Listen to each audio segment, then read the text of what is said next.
bawah sini. Tak apa, okey. Baik. Hari ni kita nak mula dengan apa ni? Sebelum Imam balik. Ha? Respon. Nanti kalau kita mula, kita melarat panjang pula. Ha? Kita cerita Imam Malik lah, kita balik. Cuma saya nak sebut satu sikit. Kita kena sebut juga sebelum mula, tapi ni ringkas je lah. Baru-baru ni ramai orang cerita tentang kepentingan bahasa Arab kan. Orang cerita ulama kena cakap Arab, kena apa. Tajuk yang dibincangkan oleh ramai orang lah. Cuma saya nak kongsi satu sudut yang lain. Biasanya, saya nak kongsi je.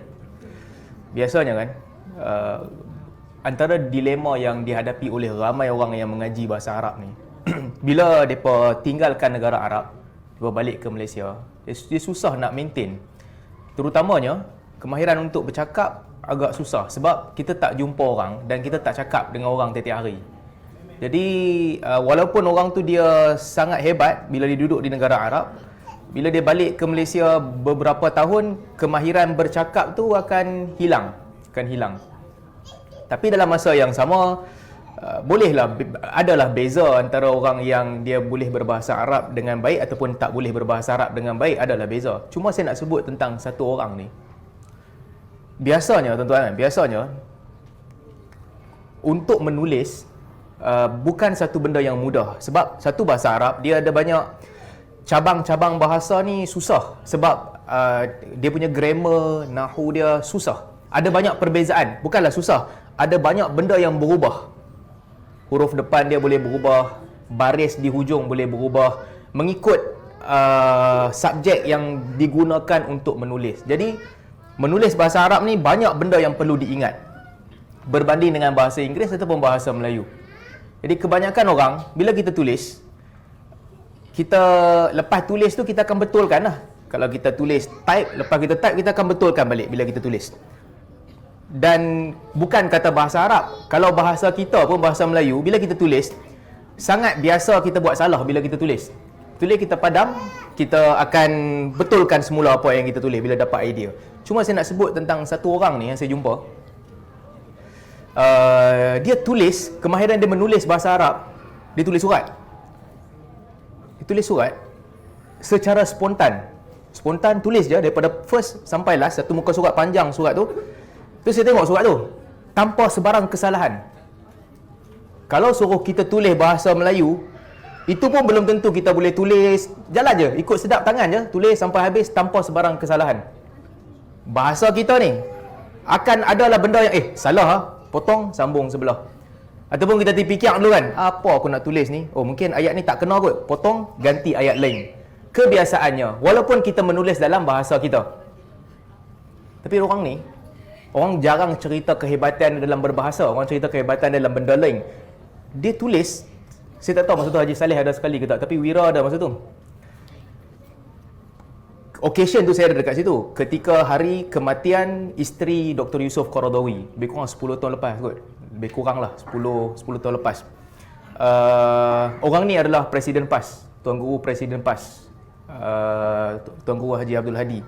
So masa tu dia nak balik Malaysia, dekat rumah Haji Fatah kalau tak silap. Ketika dapat berita kematian isteri Yusof Qaradawi tu, dia keluarkan, saya tengok dia keluarkan pen daripada poket dah. Dia ambil kertas, dia tulis surat takziah. Dia tulis surat takziah, bukan tulis surat main-main 2-3 patah ni. Penuh, satu muka surat penuh. Awal dia ada pembukaan kata, lepas tu ada mukadimah, ada doa-doa dekat tengah, ada ucapan dekat hujung. Memang lengkap, surat yang lengkap tanpa ada satu pembetulan. Dan tanpa, saya tengok masa dia tulis tu, tak ada, dia tak fikir pun, dia tulis ikut sedap tangan ya. Tulis sampai habis, dia bagi saya surat tu. Haji Saleh ada masa tu? Tak. Saya tak ingat siapa ada tu. Haji tak. Yang penting Azwira adalah time tu. So bila dia tulis siap surat tu, dia bagi siap surat tu, dia kata bagilah, tolong pas kat keluarga Qaradawi. Saya pun sempatlah snap gambar surat tu. Tapi saya snap pakai BlackBerry, dah hilang lah. Dengan phone, dengan surat sekali hilang lah. Cumanya kan, antara kehebatan beliau, dia menulis ni dahsyat tau, Tuan Guru Abdul Hadi ni. Orang cerita tentang dia, seni dia berpolitik, nak setuju ke tak setuju, suka hati kita lah. Ada benda kita setuju, ada benda kita tak setuju, kita parti lain, itu suka hati lah. Tapi antara benda yang orang tak sebut tentang beliau, dan beliau hebat, adalah bahasa Arab. Sebab untuk ada kemampuan nak menulis begitu secara spontan, tanpa fikir apa-apa dan tanpa pembetulan, satu page lengkap, nah ambil surat, bagi. Ini bukan, kebanyakan orang tak boleh buat lah saya rasa. Bahkan kalau suruh buat begini kepada kawan-kawan kita yang ada PhD Arabic pun belum tentu boleh tulis macam tu. Belum tentu. Orang akan duduk, fikir dulu, ni salah ni, kena betulkan, nak pergi baca balik. Kena baca balik, salah, ini salah, patutnya ya, bukan ta. Kebiasaannya begitu. Walaupun orang yang dia pandai dalam bahasa Arab. Tapi ini salah satu antara benda yang saya tak cerita kat orang, cuba hari ni nak cerita lah. Sebab minggu ni orang duk cerita pasal bahasa ni. Antara satu benda yang menarik tentang Presiden PAS ni, kemahiran bahasa Arab dia dahsyat. Tak ramai orang yang ada kemahiran boleh menulis begitu. Pegang pen, ambil kertas, tulis sekali harung, siap. Nah, ambil kertas, bagi. Ini satu benda yang kita kena acknowledge lah. Hebat-hebat. Satu kehebatan beliau. Dan ini membawa kita kepada mungkin satu hikmah yang kita boleh ambil kan. Manusia-manusia yang hebat ni kan, dalam apa-apa bidang ni, salah satu bidang, dia tak perlu menceritakan kepada orang akan kehebatan dia. Dia tak perlu nak letakkan usaha untuk nak bagi tahu ke orang, bidang ni aku bagus, bidang ni aku pakar. Tetapi cukuplah sekadar dia meletakkan dia punya usaha dia di situ, dia buat kerja dia di situ yang orang nampak dan orang hargai. Itu dah memadai. Sebab ada sebahagian orang, mungkin kita juga termasuk yang kita tak boleh kalau kita buat something orang tak tahu. Kita nak bagi orang tahu juga. Aku ada buat satu pencapaian yang baik. Macam mana aku nak bagi orang tahu ini pencapaian aku? Kita akan cubalah cari jalan dan sebagainya nak bagi orang nampak pencapaian kita. Tetapi kalau kita tengok jejak langkah kebanyakan orang-orang yang hebat ni, dia tak cerita kat orang. Dan kalau orang nampak, nampaklah. Kalau orang tak nampak, tak nampaklah. Hilanglah itu daripada pengetahuan orang sampai orang cerita. Kalau orang tak cerita, hilang. Tetapi nama kata orang tu hebat, dia akan meninggalkan banyak jejak-jejak kebijaksanaan dia di sini dan di sana, sehingga akhirnya orang akan nampak.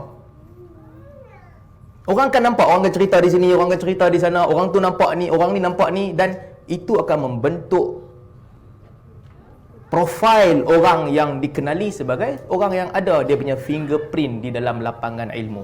Ini salah satu contoh lah saya nak sebut. Walaupun saya tak pernah cerita kot sebelum ni. Dan kita akan lihat banyak contoh-contoh begini, terutamanya bila kita tengok sirah-sirah para ulama besar, para imam, itulah yang mereka buat. Adalah satu orang, dua orang yang menceritakan momen-momen tertentu, perkara-perkara tertentu dalam kehidupan orang-orang yang besar-besar ni. Dan kalau orang tu tak cerita, maklumat tu tak sampai kat kita. Dan bayangkan, yang kita tahu sedikit daripada cerita-cerita orang, banyak lagi yang kita tak tahu. Banyak lagi yang kita tak tahu. Ini berbeza dengan sebahagian orang lagi, dia punya pencapaian tak banyak. Tetapi setiap kali dia capai sesuatu, dia akan cerita ke orang, nak bagi orang nampak, aku buat ni, aku capai ni. Dia ambil gambar ke, dia cerita ke orang ke. Ini sikap yang kita sama-sama kena jauhi. Kita kena jauhi. Dia jangan, iktibar yang kita boleh ambil dari sini, kalau kita rasa kita bagus dalam apa-apa bidang ke, nanti orang tahu lah. Orang tak tahu pun orang punya pasal ya. Nanti kita akan baca tentang Imam Malik. Imam Malik cerita, ta'allamtul ilma li nafsi. Aku belajar ilmu ni untuk diri aku je. Dia punya niat begitu. Tetapi akhirnya dia diiktiraf sebagai satu watak yang besar di dalam ilmu dan dihargai oleh ramai orang lain. Demikian juga Imam Syafi'i rahimahullah. Imam Syafi'i kata, kita dah sebut sebelum ni, dia sebut, aku berharap agar semua buku-buku ini disebarkan, tapi orang tak tahu pun yang aku tulis buku-buku ni. Ini kualiti yang ada pada para imam. Yang tadi cerita tu, saya bukan nak suruh tuan-tuan kempen nanti saya jadi wakil rakyat PAS. Tak, semua nak cerita apa yang berlaku je. Tak nak kena mengenal dengan apa-apa, cuma nak kongsi sahaja. Sebab alang-alang kita cerita tentang tajuk ini. Baik, hari ni kita masuk tajuk. Okey, 10 minit je hari ni kita punya mukadimah. Taklah panjang sangat dan kita pun tak cerita banyak sangat. Imam Malik rahimahullah, kata Az-Zahabi apabila dia membincangkan tentang Imam Malik, katanya huwa Syekhul Islam, Hujjatul Ummah, Imam Daril Hijrah. Imam Malik ini adalah Syekhul Islam, hujjah kepada ummah, imam Darul Hijrah.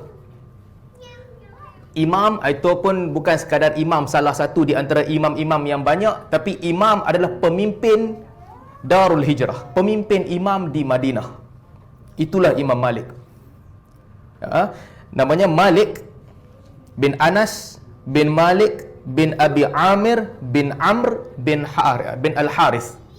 Malik bin Anas bin Malik bin Abi Amir, seorang Arabi, asal keturunan Arab. Cuma Imam Malik ni keturunannya orang tahu dia adalah orang Arab, tapi dia tak nampak macam Arab sangat, sebab Imam Malik ni orang yang dia putih, betul-betul putih, kulit dia putih, kepala dia botak, putih juga, janggut dia pun putih, mata dia biru. Mata dia biru, dan sebahagian ulama hadis menceritakan kalau cerita tentang fizikal, dalam banyak-banyak muhadis, Malik orang yang paling elok. Muka dia, badan dia, perwatakan dia orang yang paling kemas dan paling elok.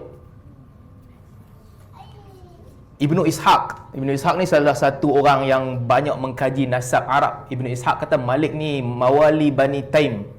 Dia ni asal daripada hamba Bani Taim, tawanan perang Bani Taim, yang asalnya dia bukan depa lah, daripada orang luar yang ditawan. Tapi maklumat Ibnu Ishaq ni dibantah oleh semua orang. Orang bantah sebab orang kata tak, Malik Arab. Dia bukan daripada orang luar yang ditawan oleh Arab, bukanlah hamba, bukanlah keturunan hamba abdi Arab. Zaman dulu, hamba bukan semua Afrika, ada hamba daripada Eropah. Jadi hamba Eropah elok lah, hamba Afrika tak elok. Ibnu Ishaq kata Malik ni mawali Bani Taim, tapi kebanyakan pakar sejarah membantah. Dan Imam Malik ada isu sikit dengan Ibnu Ishaq. Imam Malik kata dia ni Dajjal minad Dajajilah, salah satu di antara Dajjal pemalsu hadis. Dia alim yang kuat, Ibnu Ishaq, dia sampaikan beberapa hadis, banyak hadis yang dia sampaikan, pakar sirah. Tapi ada beberapa hadis yang ulama hukum palsu yang dia sampaikan. So antara Ibnu Ishaq dan juga Imam Malik ada krisis depa dua orang ni. Imam Malik bagi dia gelaran yang paling rendah sekali, pemalsu hadis yang paling rendah. Ulama-ulama lain katakan dia lemah, tapi tidaklah selemah seperti yang digambarkan oleh Malik, iaitu pemalsu hadis. Az-Zahabi kata mungkin Malik marah kat dia kot, sebab dia kata Malik keturunan hamba abdi. Malik marah kat dia. Malik kata kat dia, dia ni salah satu Dajjal, pemalsu hadis yang paling teruk. Ala kulli hal, wallahu a'lam, mungkin itu biasalah dalam ilmu ni, perkataan yang diucapkan di antara dua orang yang akran, yang satu zaman, yang pernah bergaduh ni, para ulama tak berapa bagi penelitian, sebab kadang-kadang ada faktor-faktor lain menyebabkan kritikan mereka kerah. Tetapi Malik sendiri, sebagaimana disebutkan oleh ramai orang, adalah satu orang Arab. Imam Malik dan juga Imam Syafi'i, di antara imam keempat mazhab, dua orang ni adalah orang Arab. Asalnya betul-betul Arab. Imam Syafi'i betul lah daripada Quraisy, keturunannya daripada Quraisy. Malik juga daripada Arab. Imam Malik rahimahullah lahir pada tahun 93 Hijrah. Lahir pada tahun kematian Anas bin Malik, sahabat Nabi radhiyallahu anhu yang Anas sahabat Nabi yang hidup paling lama. Jadi pada tahun kematiannya, tahun tu Imam Malik lahir. Imam Malik tidak pernah berjumpa dengan sahabat Nabi sallallahu alaihi wasallam. Jadi dia bukan tabi'in lah, dia generasi selepas tabi'in, sebab tak pernah jumpa dengan sahabat Nabi sallallahu alaihi wasallam.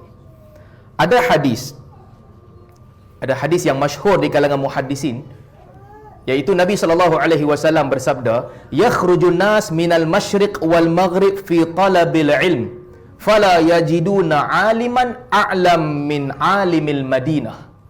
Manusia akan keluar menuntut ilmu daripada timur dan barat. Mereka pada ketika itu takkan jumpa adanya ahli ilmu yang lebih alim daripada orang alim di Madinah. Hadis ni hadis yang dhaif, sanadnya terputus. Tetapi hadis ini sentiasa dibacakan oleh para ulama hadis sebab mereka mencari-cari siapa watak ahli Madinah yang paling hebat tu. Sufyan bin Uyainah, dia kata, dahulunya aku rasa mungkin hadis ni merujuk kepada Sa'id bin Musayyib. Sa'id bin Musayyib adalah imam besar di Madinah di zaman tabi'in, murid kepada ramai sahabat. Tapi Sufyan kata setelah aku teliti, di zaman Sa'id bin Musayyib ada ramai lagi orang yang sama hebat macam dia, nama dia pun digandingkan dengan nama dia. Sulaiman bin Yasar ataupun Salim bin Abdullah, ini nama-nama yang setaraf dengan Sa'id bin Musayyib. Jadi bukan dia lah kot. Sebab hadis Nabi SAW ni, Nabi kata ketika itu semua manusia akan berkumpul, mereka takkan jumpa ada orang yang alim, lebih alim daripada satu orang alim di Madinah.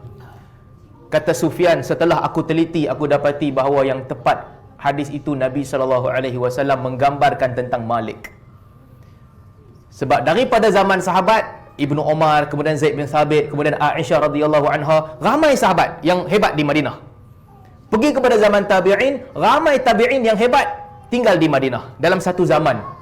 Zaman selepas tu pula, Az-Zuhri dan sebagainya, ramai orang yang hebat. Kata Sufyan bin Uyainah, aku dapati di zaman Malik tidak ada orang yang menandingi kehebatan Malik di Madinah. Jadi ini menunjukkan bahawa hadis Nabi SAW itu merujuk kepada Malik. Ini kata Sufyan bin Uyainah, salah satu pujian antara pujian yang tertinggi diletakkan kepada Malik. Di Madinah pada zaman Imam Malik, antara orang-orang besar yang ada ketika itu Ibn Abi Dhi'b. Ibn Abi Dhi'b ni pun satu, dia ada tulis Muwatta' juga. Malik pun tulis Muwatta' juga. Malik kata dia lemah, Malik kritik dia. Dia pula kata dalam Muwatta' Malik ni tak ada benda yang baru, aku tahu semua benda. Jadi di antara mereka pun ada komen-komen yang tak berapa baik, dan kedua-dua dia pun mujtahid. Cuma kedudukan Malik lebih tinggi daripada Ibn Abi Dhi'b, Ibnu Majishun, Fulaih, Darawardi dan sebagainya. Ini semua nama-nama orang besar di kalangan ahli Madinah. Madinah ni kan, kalau kita tengok sejarah awal dia, daripada zaman tabi'in, trend mazhab Madinah ni bermula daripada sahabat kemudian tabi'in. Di Madinah ada 7 orang dinamakan fuqaha sab'ah. 7 orang tabi'in yang paling hebat di Madinah. Fuqaha sab'ah. Zaman tu 7 ni kira paling hebat lah. Korang yang belajar fiqh ataupun usul fiqh, dia kena tahulah yang mendirikan mazhab fiqh di Madinah, asalnya dia mesti pergi kepada 7 orang ni. 7 orang yang paling hebat.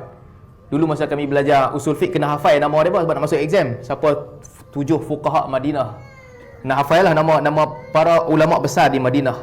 Ada syair yang mengumpulkan nama mereka. Idza qila man fil ilmi sab'atu abhurin. Kalau dikatakan kepada kamu siapakah 7 lautan di dalam ilmu, level mereka 7 ni macam lautan. Maqalatul haq laisa 'anil haqqi kharijah.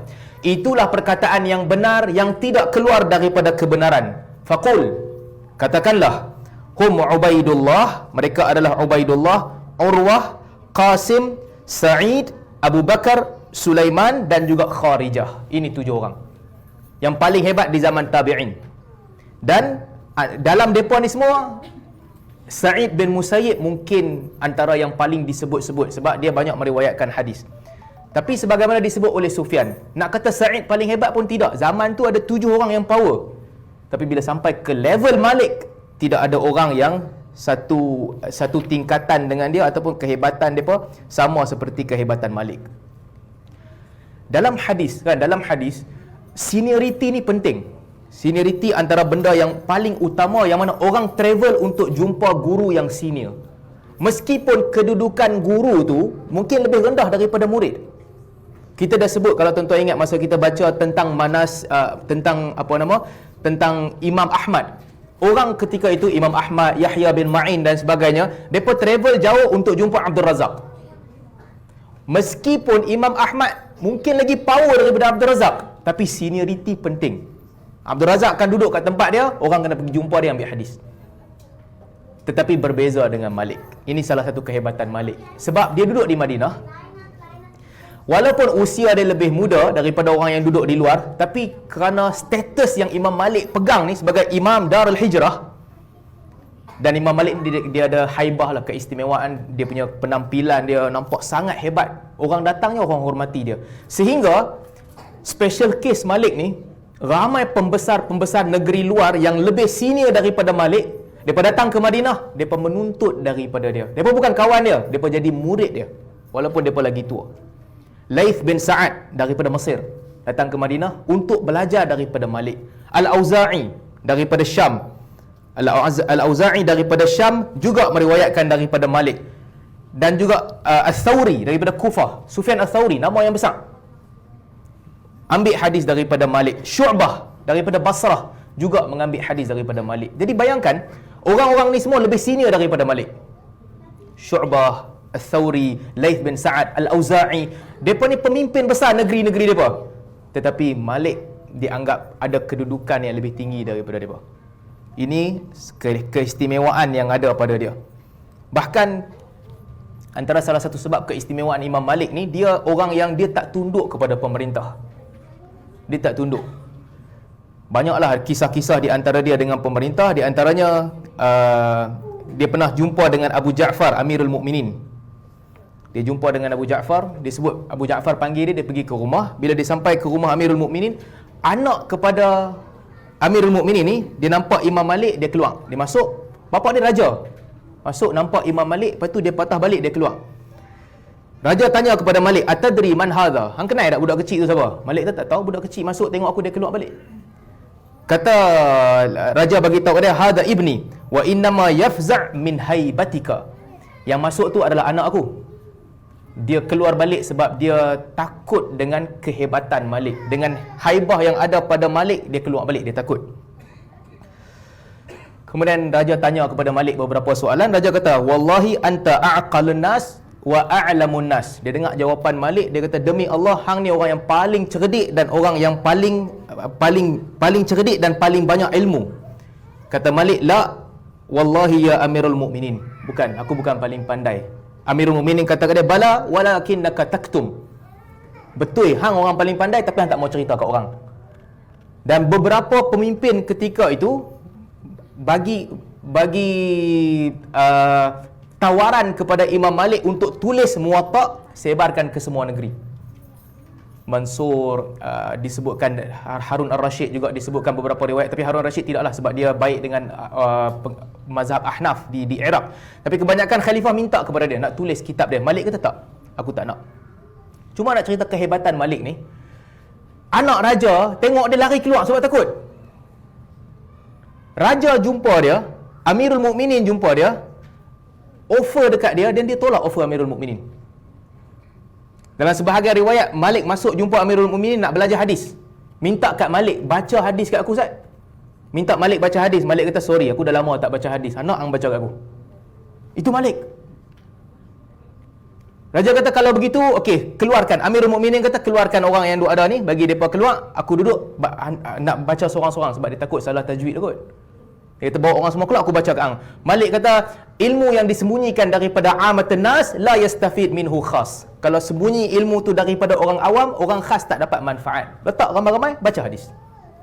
Ini kehebatan dia. Dia kekal pada prinsip dia. Imam Malik kata, "Aku jumpa dengan khalifah, masuk dengan aku Hashimiyun. Mereka semua cium tangan dan kaki pemerintah, tetapi Allah menyelamatkan aku daripada cium tangan dan kaki Amirul Mukminin. Aku tak cium. Orang lain semua cium." Ini dia antara orang yang berdiri di hadapan pemerintah, dia tak tunduk. Kehebatan Imam Malik ni, yang tak ramailah orang ada keistimewaan seperti yang dia ada, tapi itulah sikap yang ada pada dia. Dan Imam Malik juga sebut, "Ma ajabtu fi fatwa hatta sa'altu man huwa a'lam minni." Imam Malik kata, aku tidaklah mengeluarkan fatwa sehingga aku bertanya kepada orang yang lebih bijak daripada aku, iaitu Rabi'ah dan juga Yahya bin Sa'id. Guru dia lah Rabi'ah dan Yahya bin Sa'id. Mereka benarkan Malik, lalu dia berfatwa. Orang tanya, "Falau nahauka." Kalau mereka tak bagi hang fatwa, hang akan buat apa? Malik kata, "Kuntu antahi." Kalau mereka tidak membenarkan aku berfatwa, aku takkan berfatwa. Katanya, "La yanbaghi lirajul an yubdhila nafsah hatta yas'al man huwa a'lam minhu." Tidak wajar bagi seseorang untuk mengerahkan dirinya melainkan setelah dia bertanya kepada orang yang lebih bijak daripada dia. Ini di mana dia bertanya kepada guru-guru dia sebelum mengeluarkan fatwa. Jadi majlis Imam Malik ni macam kita sebut tadi, dia ada satu orang nama dia Habib Al-Warraq, kalau tak silap saya, Habib Warraq, antara orang yang menjadi tukang baca buku bagi Imam Malik. Habib Al-Warraq, dia seorang je akan baca. Dia baca hadis, Malik akan duduk dengar. Kalau dia salah baca, Malik betulkan. Kalau dia tak salah baca, Malik akan, lepas dia dah baca hadis, baru Imam Malik akan syarah hadis tu. Dan Imam Malik antara orang yang paling benci debat. Dia tak suka debat. dia tak bantah orang dengan orang, dia tak bergaduh dengan orang, dan dia tak suka orang tanya soalan di tengah-tengah. Dia dah habis satu hadis, baru orang boleh tanya soalan. Keistimewaan nak cakap dengan dia ni Habib Al-Warraq je lah yang ada. Orang lain tak berani cakap dengan Malik sebab terlalu hebat. Orang duduk je. Ada dua orang, satu kisah di mana Ad-Darawardi dengan Ibn Abi Hazim. Mereka tak puas hati sebab ada beberapa rawi yang hebat, nama tak ada dalam Musnad Malik, dalam Muwatta Malik. Jadi dua-dua orang ni pengkaji hadis juga. Mereka duk fikir macam mana nak tanya Malik. Pasal apa nama orang-orang yang hebat ni Malik tak letak dalam kitab dia. Mereka tahu jalan nak pergi cakap dengan Malik kena melalui Habib Al-Warraq. Pergi kata kat Habib, Habib, hang cuba tanya Malik pasal apa rawi ni tak ada dalam Muwatta. Habib kata aku tak berani. Tuan-tuan bayangkan murid yang rapat dengan Imam Malik ni tak berani nak tanya dia soalan. Dia punya kehebatan dia. Aku ajak hang dengar. Lebih daripada tu tak. Ada alim yang mereka membumi, mereka merakyat sama dengan orang ramai. Ada alim yang begitu. Tapi Malik dia ada dia punya keistimewaan diri dia tu menyebabkan orang takut nak lebih-lebih dengan dia. Darawardi dengan Ibn Abi Hazim kata, kami bagi hadiah kat hang. Masa tu Habib ni baru kahwin. Dia kata, kami bagi duit kat hang. Hang memang tak cukup duit baru kahwin. Kami bagi duit kat hang, bagi hadiah. Tapi tolong pergi tanya Malik soalan. Dia pun pergi masuk. Dia masuk jumpa Malik. Dia kata ada soalan. Imam Malik kata, ni bukan waktu tanya soalan. Menampak kredibiliti Imam Malik. Murid dia yang paling rapat. Tak, ni bukan waktu tanya soalan. Hang punya kerja baca hadis. Ni bukan waktu tanya soalan. Dia kata, mereka dua orang nak tanya soalan, tapi dia tak berani. Dia suruh aku tanya. Dua-dua orang, tiga-tiga ni alim besar. Suruh Habib tanya kepada Malik. Habib tanya kepada Malik, pasal apa nama-nama perawi yang hebat hang tak letak dalam kitab hang? Malik kata ada nampak nama mereka dalam Muwatta. Habib kata tak nampak. Kalau tak nampak, mereka bukan ahli ilmu. Tak ada. Habib tanya, tapi orang hormati mereka. Orang ambil ilmu daripada mereka. Kata Malik, adraktu hadal masjid wa fihi 70 syaikhan mimma adraka ashaban Nabi sallallahu alaihi wasallam. Habib, aku nak cerita kat hang. Aku duduk dalam masjid ni, aku berjumpa dengan 70 orang yang pernah berjumpa dengan sahabat Nabi sallallahu alaihi wasallam. Aku pernah jumpa 70 orang. Dalam riwayat lain disebutkan aku pernah jumpa 70 orang yang yutabarrak bidu'aihim. Orang nak minta doa, orang akan mai jumpa depa untuk minta berkat doa depa. Aku jumpa 70 orang begitu. Tapi kata Malik, wala yuhmalul ilm illa an ahlihi. Tetapi ilmu tidak diambil melainkan daripada ahlinya semata-mata. Ini kehebatan dia yang orang pun tak berani tanya dekat dia, dan murid dia nak tanya pun tak berani. Dan saya sebut tadi tentang kisah Malik dan juga Harun Ar-Rashid. Ini Harun Ar-Rashid yang tadi tu. Dia jumpa Malik, dia suruh Malik baca hadis. Malik kata, tak, aku tak baca. Nak hang baca. Kita kan, jangan kata raja, menteri mai pun kita susun nama masuk list nak jumpa. Kita biasa kan, kita sisi kita nak jumpa. Weh, menteri ya best. Ambil gambar seorang satu. Ni kita lah, standard kita. Jangan kata menteri, siapa-siapa orang biasa-biasa aja. Kita besar hati. Kita besar hati. Tak makan dengan governor, tak makan dengan menteri, tak makan dengan raja, tak makan dengan sultan, tak makan dengan orang tu, pak duduk dengan orang ni. Kita macam tu. Kawan aku lah dulu yang pegang jawatan tu, ini kita. Tapi Malik Harun Ar-Rashid mai jumpa dia. Malik kata, aku tak baca. Hang nak hang baca. Standard yang ada pada dia. Kehebatan yang Allah Ta'ala bagi kepada dia. Yang mana dia tak cari ya, dia tak cari. Para pemerintah mencari dia untuk belajar ilmu daripada dia. Kata Mutarraf bin Abdullah, dia kata, qala li Malik. Malik berkata kepadaku, ma yaqulun nas fi. Mutarraf, apa orang cakap tentang aku? Apa yang hantar orang cakap tentang aku? Mutarraf kata, amma siddiq fayathni wa amma al-adu fayaqa. Orang-orang yang jujur, mereka semua puji hang, wahai Malik. Tapi orang-orang yang bermusuh dengan hang, mereka semua bagi gambaran yang buruk. Mereka cakap benda buruk tentang Malik. Imam Malik kata, ma zalan nas kadzalika walakin na'udzubillah min tatabbu'i alsinati kulliha. Imam Malik kata, begitulah manusia kesemuanya. Cuma kita minta lindung daripada Allah Subhanahu Wa Ta'ala. Kita minta lindung dengan Allah Subhanahu Wa Ta'ala daripada mencari-cari apa yang ada di atas lidah manusia. Malik kata macam itulah semua orang. Tak ada orang akan semua suka kita. Ada orang suka, ada orang tak suka. Tapi kita minta lindung dengan Allah Ta'ala daripada mengikut-ngikut dan mencari-cari lidah manusia. Apa yang orang cakap pasal kita. So Malik tak ambil tahu pasal gosip lah. Dia tak ambil tahu orang kata apa kat dia. Sekali tu dia tanya Mutaraf, orang kata apa kat aku? Ada orang puji, ada orang kutuk. Malik kata macam itulah manusia. Tapi aku minta lindung dengan Allah Ta'ala daripada duk pergi cari-cari apa orang duk cakap. Ini penting juga untuk kita belajar daripada Imam Malik. Kita marah orang kata kat kita. Kita cari. Kadang-kadang kita tak tidur malam. Apa dia duk kata kat aku? Kita cari. Kita tanya, apa dia kata pasal aku? Akhirnya kita menyakitkan diri sendiri. Jadi antara hikmah yang boleh belajar daripada Imam Malik ni, hampa nak kata apa hampa punya pasal ya? Dia buat kerja dia. Dia buat kerja dia, orang nak cakap apa? Orang punya pasal. Ini satu keistimewaan juga yang Allah Ta'ala beri kepada Imam Malik rahimahullah.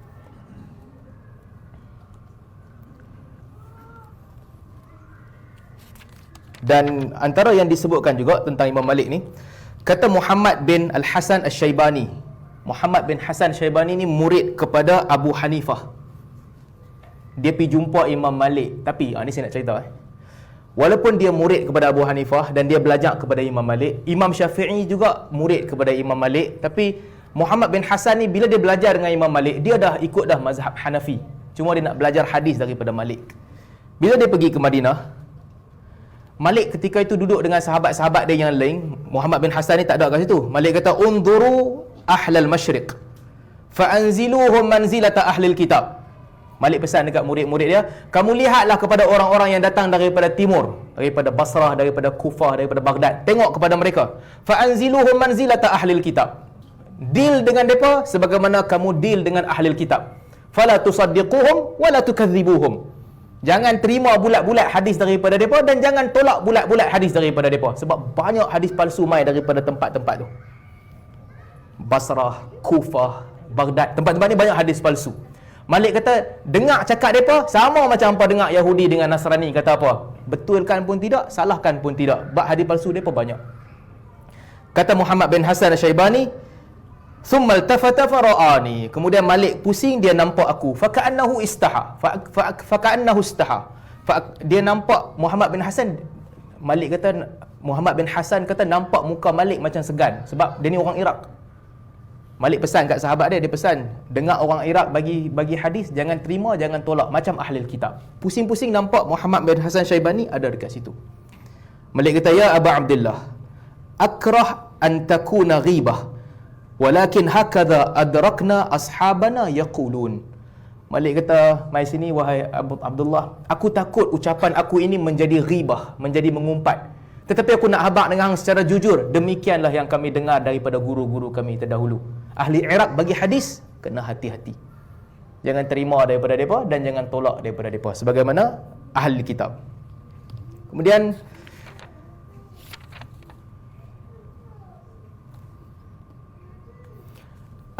ada perdebatan juga, pernah jadi debat antara Al-Imam Syafi'i dan juga Muhammad bin Hasan Al-Syaibani. Mereka berdebat dua orang. Dua-dua debat siapa guru mereka lebih baik.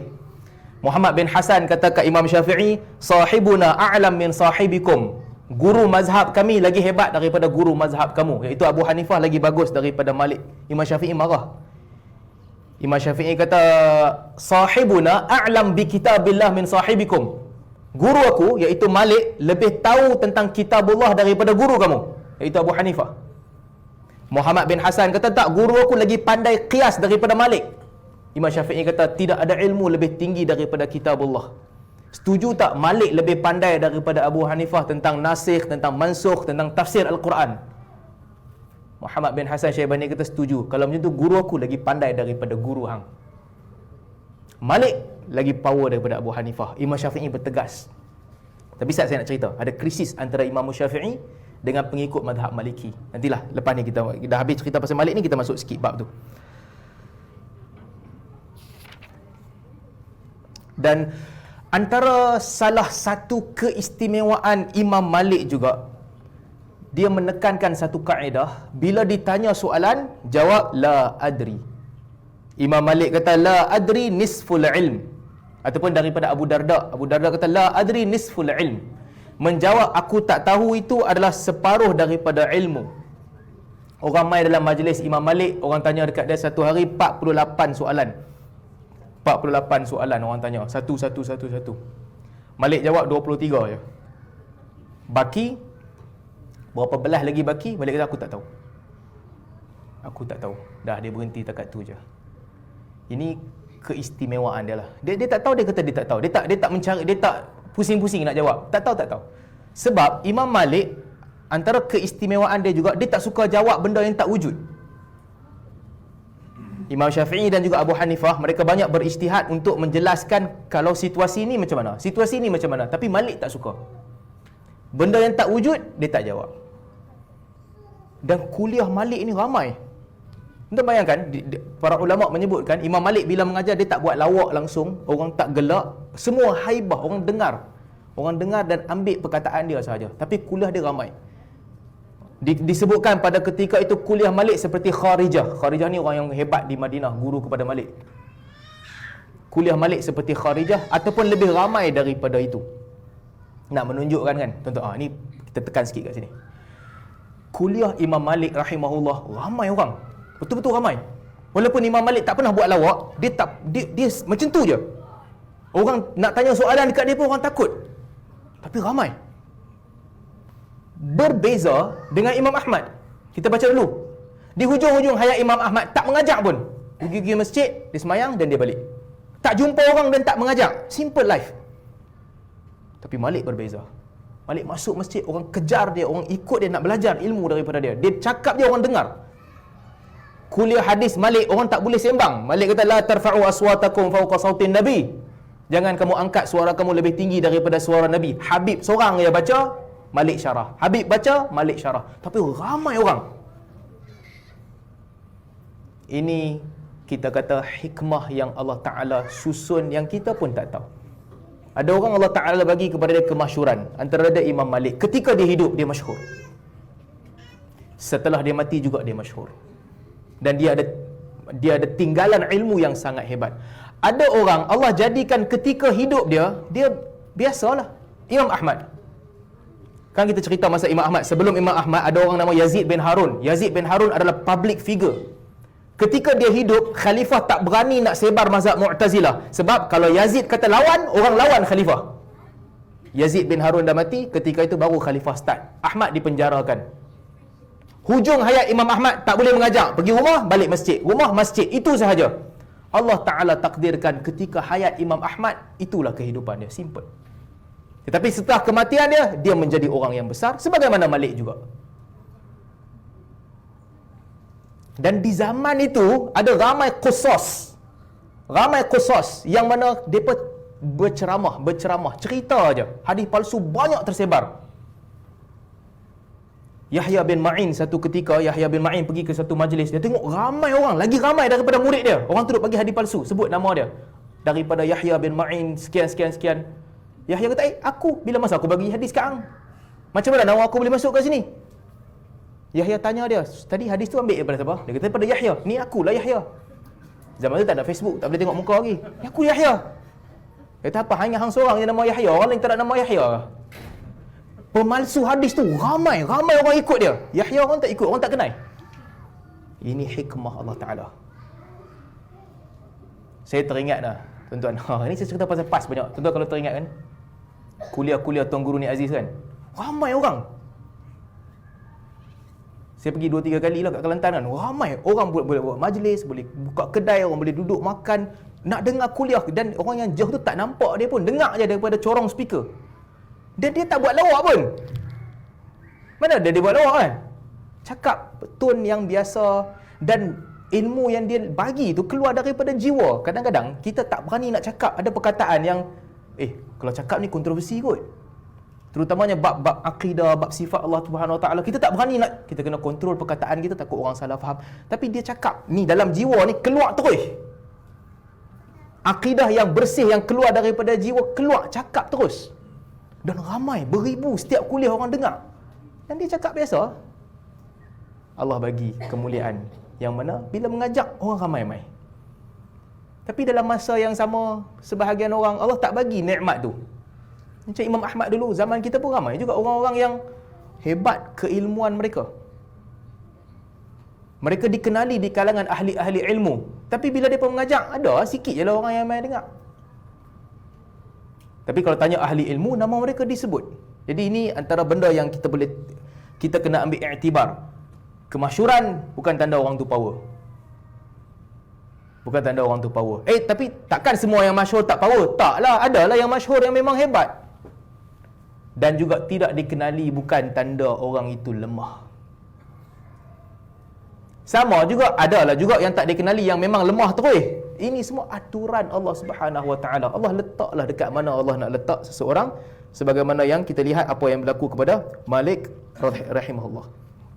Dan di antara Imam Malik pun sama juga macam Imam Ahmad, ada satu krisis, tapi Imam Ahmad bergaduh dengan khalifah, Imam Malik dengan governor sahaja di Madinah.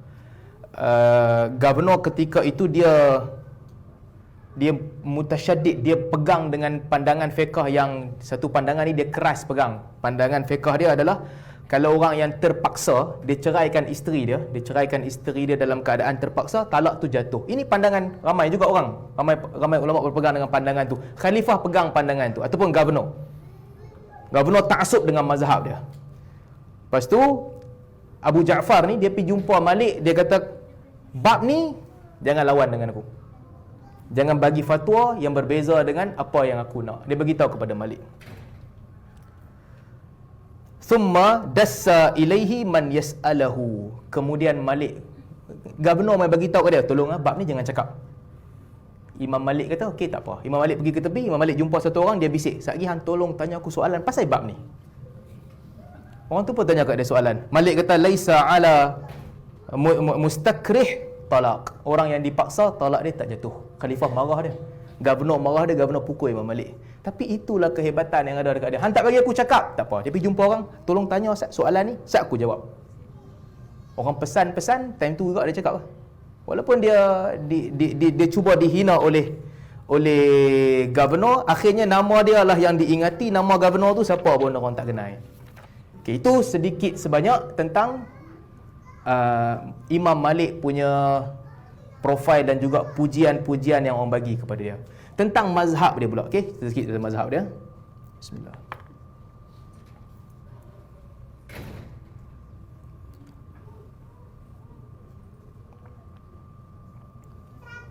Satu kan, ni bab ni untuk kena bagi perhatian sikit. Tadi cerita yang ni kena bagi perhatian. Kalau tak bagi perhatian, susah sikit nak faham.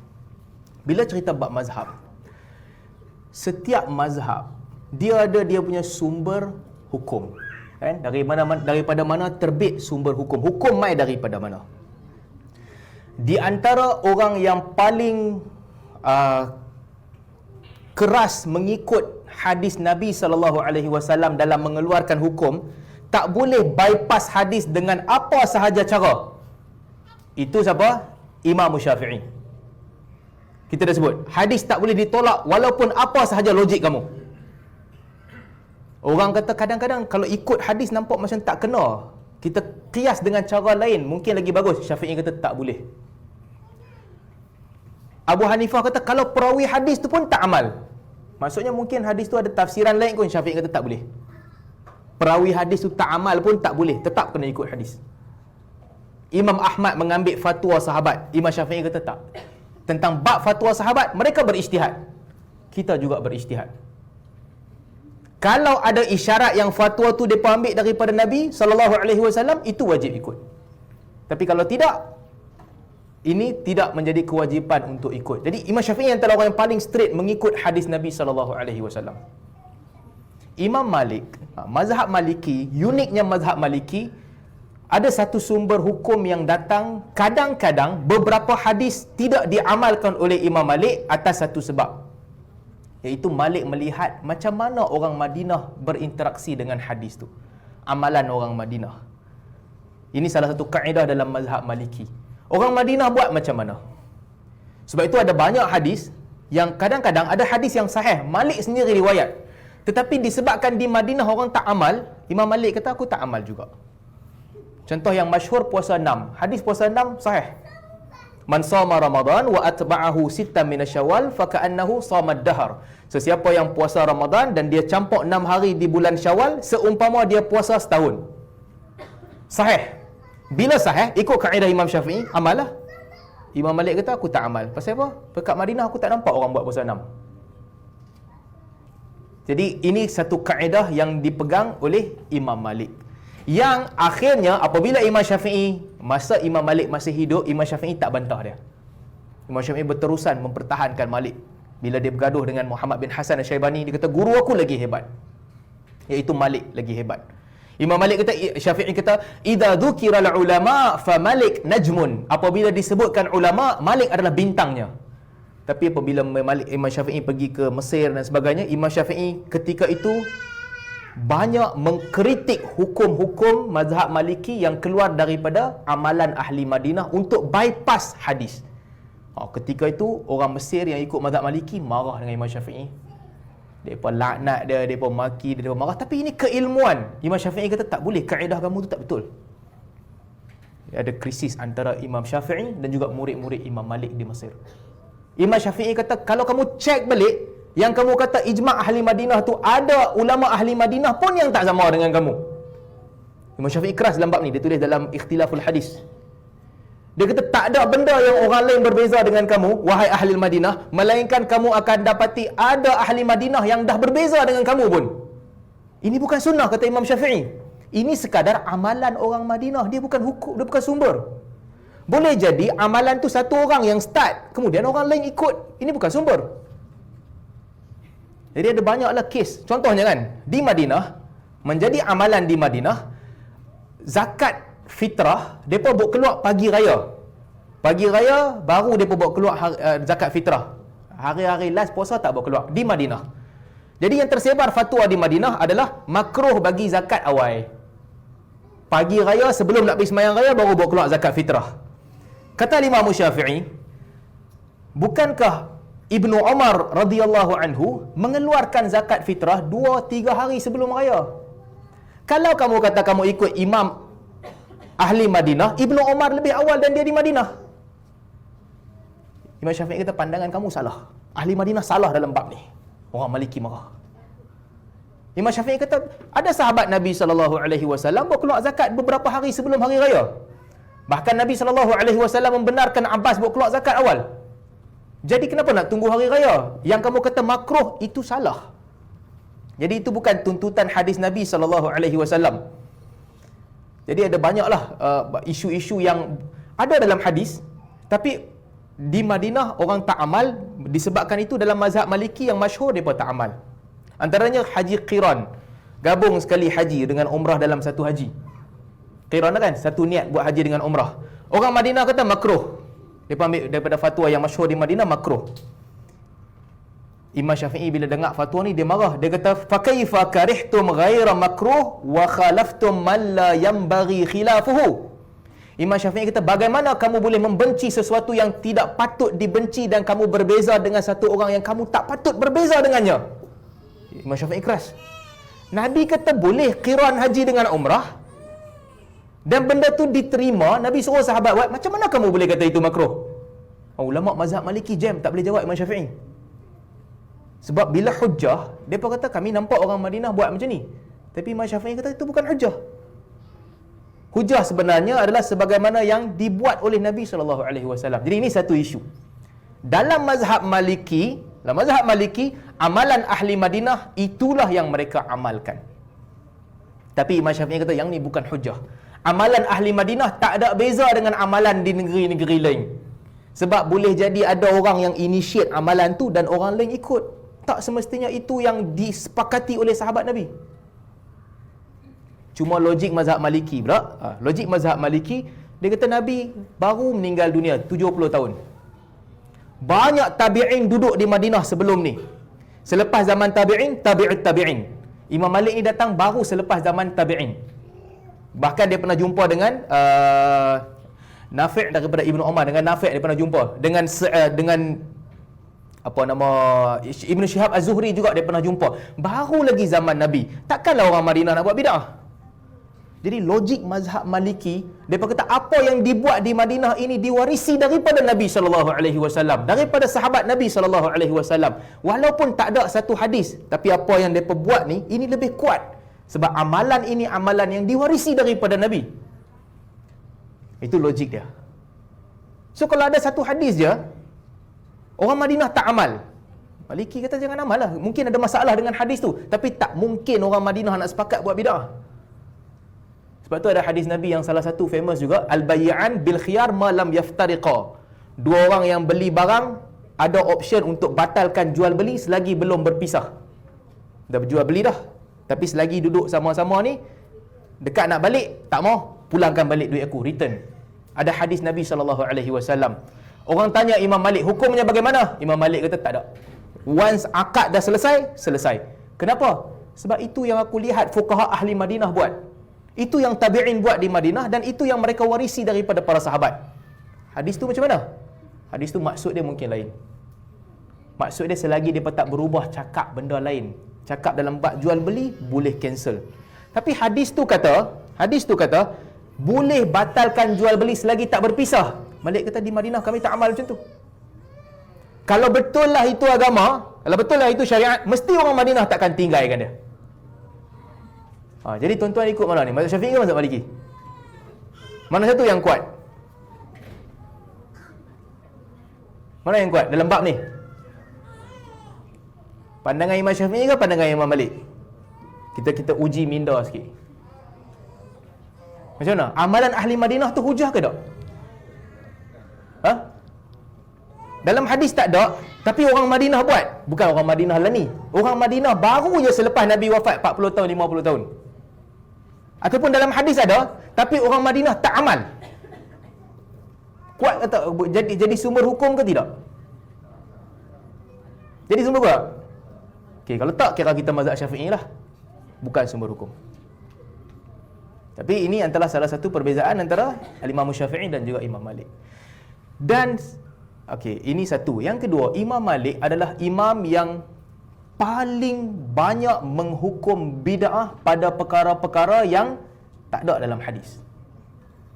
Kalau tak ada dalam hadis, dan juga dia bezalah. Imam Syafi'i ni melihat kepada maslahah juga, melihat di sebalik tu ada kesan apa-apa. Tapi Imam Malik dia tak melihat. Kalau hampa hidupkan satu budaya yang tidak ada di dalam hadis, itu bid'ah.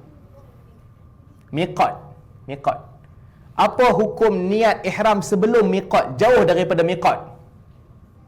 Imam Malik tak bagi. Miqat. Imam Syafi'i kata boleh lah. Yang penting jangan melampaui miqat. Jadi orang Iraq, kalau dia niat siap-siap dekat Iraq sebelum dia pergi, boleh lah. Imam Malik kata tak, miqat mesti miqat. Jangan lebih dan jangan kurang daripada miqat. Dan banyaklah perkara-perkara, ibadat-ibadat yang kadang-kadang nampak elok, tapi Imam Malik nampak aja budaya tu dihidupkan dan tak ada dalam hadis, dia bantah. Walaupun ada kaedah umum. Ini penting ni untuk lihat. Contoh kan, baca Quran. Baca Quran baguslah, dapat pahala. Tapi zaman dia orang hidupkan budaya masa tawaf baca Quran. Ikut logik akal kita kata BP lah dia nak baca Quran masa bila pun. Kalau orang tanya Quran, orang tanya kita, apa hukum baca Quran masa tawaf? Sunat lah baca Quran kan? Apa hukum baca Quran masa sebelum tidur? Sunat lah baca Quran. Apa hukum baca Quran ketika sebelum nak makan? Baca Quran. Apa hukum baca Quran sebelum semayang? Baca Quran, sunat lah semua. Tapi Imam Malik kata baca Quran sebelum tawaf bid'ah, ketika tawaf bid'ah. Pasal apa bid'ah? Sebab Nabi tak ajak baca Quran time tu. Ni kena faham metod Malik. Ada sebahagian orang di tempat kita, termasuk yang polis kita cerita minggu lepas tu kan, dia punya kaedah apa? Bid'ahkan orang je, ini termasuk di dalam ekstrim. Antara salah satu ciri ekstrim, suka bid'ahkan orang. Ini kena belajar fiqh. Kalau macam tu Imam Malik orang first kali paling dalam bakul ekstrim dia. Jadi polis buat perangai polis, jangan buat perangai fuqaha. Kena belajar fiqh nak jadi fuqaha. Tengok mazhab lain sama. Imam Malik sebut baca Quran ketika tawaf bid'ah. Sebab apa? Sebab Nabi tak ajak baca Quran ketika tu. Pasal apa? Baca Quran ketika tu. Banyaklah amalan. Hari Arafah berkumpul bukan di Arafah, di rumah kita masing-masing, masjid masing-masing, lepas asar hari Arafah kumpul untuk baca Quran. Imam Malik kata bid'ah. Pasal apa bid'ah? Sebab Nabi tak buat macam tu. Nabi baca ketika di Arafah. Yang pergi buat kat rumah macam Arafah tu pasal apa? Dia straight dalam bab ni. Orang tanya Imam Malik, angkat jenazah nak angkat sebelah kanan dulu, sunat angkat sebelah kanan dulu. Imam Malik kata makruh angkat sebelah kanan dulu. Bukan dia nak suruh angkat sebelah kiri dulu. Dia nak kata kanan pun tak apa, kiri pun tak apa. Kalau kamu kata sunat angkat sebelah kanan dulu, itu jadi makruh dengan anggapan itu. Sebab hukum tu tak ada. Nabi tak sebut macam tu. Ini dia punya method. Dan banyak lagi lah perkara-perkara lain yang disebutkan oleh Imam Malik. Antaranya yang kita sebut tadi, akrahu an tuda'al janazah fil masjid. Dia kata makruh, aku benci juga letak jenazah di masjid. Ini Imam Malik sebut, aku benci, aku tak suka. Kita fikir logik akal, baguslah letak jenazah dalam masjid. Dua sebab. Satu, kalau nak letak jenazah dalam masjid tu, sebab senang orang nak main ziarah. Rumah kita kan rumah flat. Rumah tu kalau 60 orang naik, runtuh flat tu. Jadi letak kat masjid bawah, orang pun pergi ke surau, pergi ke masjid, senang. Okey, yang tu senang, praktikal. Tetapi kenapa Malik kata makruh ni? Makruh sebab orang duk anggap yang tu bagus. Bagus letak jenazah kat masjid kot, sebelum tanam bagi dia duduk masjid, saya dapat pahala sikit. Tak, Imam Malik kata itu makruh, aku benci. Jadi ini antara ketegasan beliau di dalam bab-bab dalam beberapa bab yang nampak macam ringan, tetapi beliau tegas dalam bab begini sebab dia nak jaga supaya apa yang Nabi tak buat, apa yang sahabat tak buat, budaya-budaya begini tidak dihidupkan. Nabi suruh cium Hajarul Aswad. Nabi suruh cium. Orang tanya Imam Malik, apa hukum selain daripada cium, sikit je beza. Dia pergi tembak pipi dia kat situ. Orang tanya soalan yang sama kepada Imam Syafi'i. Imam Syafi'i kata, cium itu menunjukkan tanda memuliakan Hajarul Aswad. Ada sebahagian sahabat Nabi, diriwayatkan daripada Ibnu Abbas, pergi sujud dekat depan Hajarul Aswad. Jadi kalau nak cium kau, nak letak muka kau, nak letak badan kau, nak tembak kau, samalah dalam bab memuliakan, semuanya boleh. Soalan yang sama pernah ditanya kepada Imam Malik. Letak muka kat Hajarul Aswad, Imam Malik kata bid'ah. Nabi suruh buat apa? Suruh cium. Selain daripada cium, jangan buat. Nampak tak method dia berbeza. Wallahu alam. Ini kedua-dua kaedah di dalam berinteraksi dengan dalil. Berinteraksi dengan dalil mereka berbeza. Tapi ada benda yang mereka bersepakat lah. Cuma cara melihat bid'ah tu antara Imam Malik dan juga Imam Syafi'i ada sedikit perbezaan. Imam Malik agak keras. Budaya yang tak ada di Madinah, budaya-budaya yang tak ada dalam nas, beliau anggap bid'ah. Tapi Imam Syafi'i melihat kepada apa di sebalik budaya tu. Di sebalik dia apa? Apa yang dihidupkan di sebalik amalan tu, baik ataupun tak baik. Antara salah satu yang masyhur dalam mazhab Maliki pula, imam duduk di tempat dia semayang tu selepas solat, bid'ah. Sebab apa bid'ah? Sebab Nabi tak buat. Lepas solat, Nabi bangun, Nabi beredar. Kalau dia duduk lama di tempat dia, Imam Malik kata yang ni tak ada dalam hadis, jangan buat. Jadi khilaf lah. Imam Syafi'i buat pilihan yang sama juga. Imam Syafi'i memilih imam beredar daripada tempat dia, ataupun imam boleh zikir dengan kuat untuk mengajar orang-orang lain yang duduk di situ, untuk mengajarkan mereka tata cara untuk melakukan zikir. Semayang raya, salah satu juga semayang raya.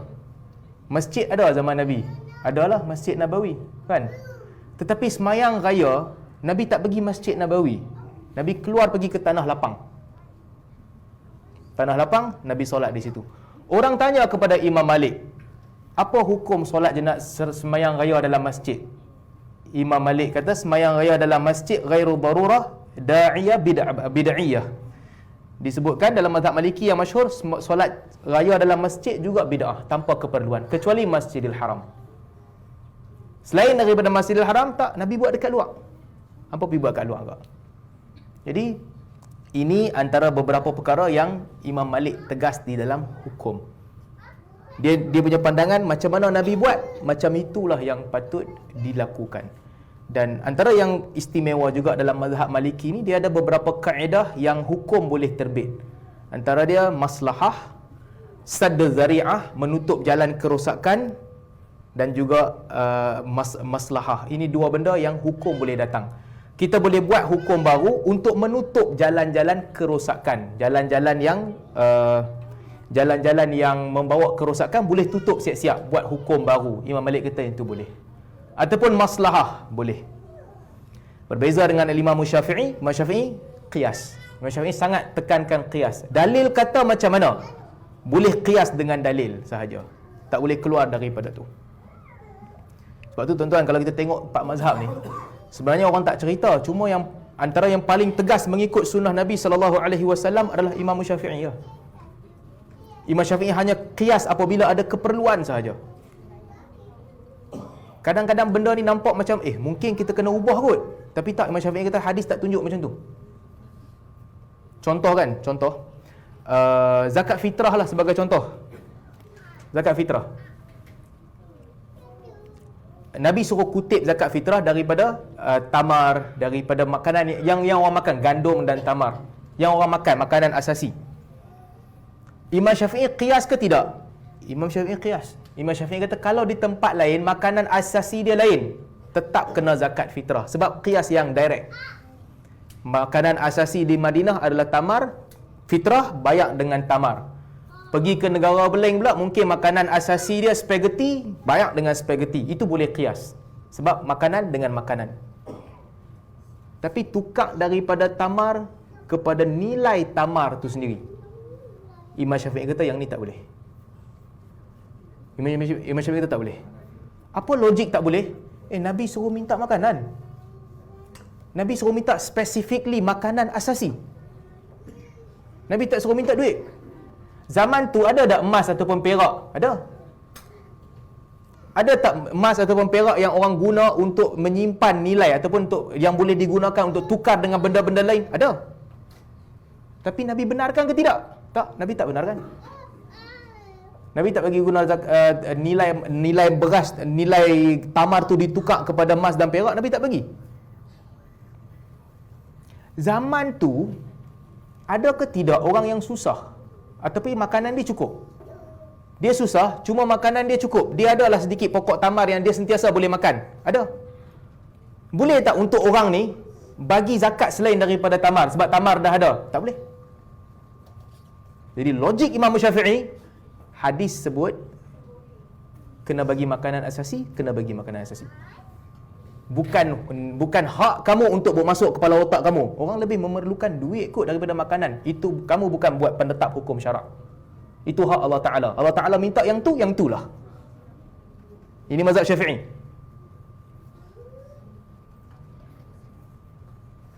Zakat, contohkan zakat.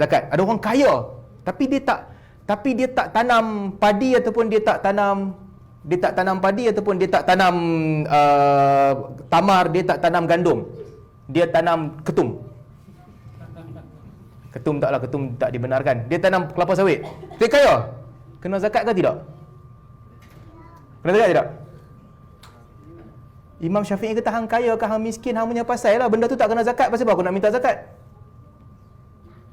Zaman Nabi SAW, pengembala kuda lagi kaya daripada pengembala kambing dan unta. Tetapi Nabi kata zakat kena dengan kambing dan unta, tak kena dengan kuda. Aku ambil daripada kambing dan unta, aku tak ambil daripada kuda. Macam Nabi kata, bukan pasal hang kaya ke hang miskin. Zakat ni Allah Ta'ala letak. Allah letak macam tu lah. Pasal apa nak ubah? Logik Imam Syafi'i. Mazhab Hanafi pula kata, sebahagian Maliki juga sama. Tak, kita kena fikir di sebalik hukum tu apa sebenarnya. Kutip zakat fitrah nak masukkan keselesaan ataupun kebahagiaan di hati orang yang nak raya. Jadi beras dah banyak, makanan dah cukup, dan makanan susah nak manage pada hari raya. Susah nak manage, banyak beras nak bagi kat orang, nak distribute susah. Akhirnya mungkin akan membawa kepada pembaziran. Orang akan buang makanan tu ataupun orang pergi jual balik makanan tu. Jadi bolehlah tukar dengan nilai. Ambil nilai beras ataupun nilai makanan asasi, bagi kepada orang yang memerlukan. Orang yang tanam beras, tanam padi, mereka hidup susah. Kita ambil zakat. Takkan orang yang kerja government state grade 48, 52 tak mau ambil zakat? Mereka ni gaji banyak. Tak aci tak ambil zakat. Kita pun kutip zakat pendapatan. Logik Hanafi. Yang susah pun kena, takkan yang kaya tak kena. Sedangkan tanam padi yang miskin pun dikenakan zakat. Takkan tanam kelapa sawit yang mahal tak dikenakan zakat. Logik Hanafi. Pengembala kambing yang susah pun dikenakan zakat. Takkan orang kerja gaji berpuluh-puluh ribu setiap bulan tak kena zakat. Tak teli. Logik Hanafi. Logik Syafi'i pula, zakat ni bukan ikut kepala hang, bukan ikut kepala aku. Nabi ambil daripada mana, aku ambil daripada tu. Selain daripada tu, itu bukan zakat. Ada orang kaya zaman Nabi SAW, tapi perniagaan dia bukan perniagaan yang kena zakat. Jual kuda, Nabi tak ambil, menunjukkan dia bukan pasal kaya dan miskin. Spesifik, kes ni yang Allah Ta'ala nak, ini sahaja. Jangan tambah, jangan kurang. Soalan, tuan-tuan banyak zakat pendapatan ke tak? Banyak? Ni salah soalan. Kena bayar ke tak bayar-bayar? Ini bukan betul. Kena bayar ke tak? Ha? Macam mana? Agak-agak kena bayar ke tak? Dah faham kan logik Syafi'i dengan logik Hanafi? Tuan-tuan ikut mazhab mana ni? Ha? Iyalah, kita itu satulah majlis fatwa, tapi sendiri kita ikut mazhab mana ni sekarang ni? Syafi'i ke Hanafi? Ha? Okey, kalau ikut Hanafi kena bayar. Ha? Ikut Hanafi kena bayar. Daripada gaji tu dia kena bayar 2.5%. Dia pergi qiyas dengan simpanan. Qiyas dengan simpanan. Tapi kalau pakai kaedah Syafi'i, ulama mazhab Syafi'i akan bantah habis-habisan. Satu, tak cukup haul. Yang kedua, Nabi tak kutip zakat daripada sini. Yang ketiga, mana mai nilai 2.5% tu hang kutip kat mana? Itu zakat simpanan emas, bukan zakat pendapatan. Jadi semua kita punya majlis fatwa kata tak apalah bab ni tak payah ikut Syafi'i lah. Ikut Syafi'i duit tak masuk. Pam, lompat pergi Hanafi. Bab ni dia baru boleh lompat.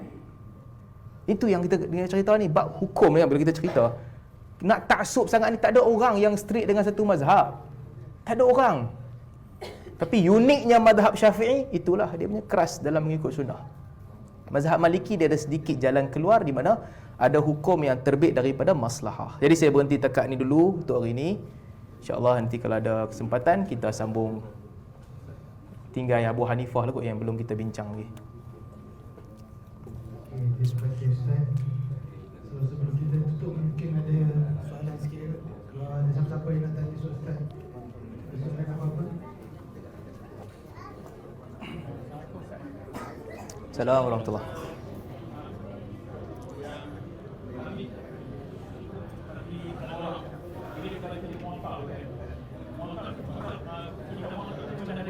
Aha.